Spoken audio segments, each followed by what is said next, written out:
At a recent candidate forum, Commissioner Bob Maine demonstrated that he made a critical decision during a LUBA remand without having first read all the evidence. The remand dealt with the consequences upon the Olympia oyster of burying a 36-inch pipeline in Haines Inlet.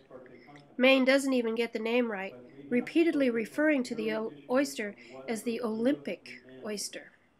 Most folks don't understand that part, especially the people who are extremely passionate on one side or the other. As an example, we had a remand about the Olympic oyster for the pipeline, right?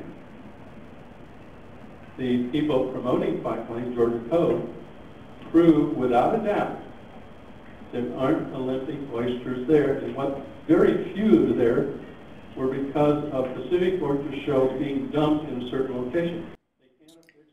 This simply isn't true.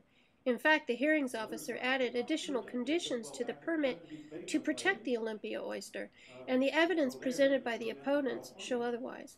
In fact, the applicant's own expert, Dr. Ellis, wrote, "The only native oysters to Coos Bay are Olympia oysters." Other testimony presented, but obviously not read by Maine or the other commissioners, discusses why only highly trained personnel know how to look for an account for the Olympia oyster, partly because the shells become encrusted with mud. Thank you, Brett.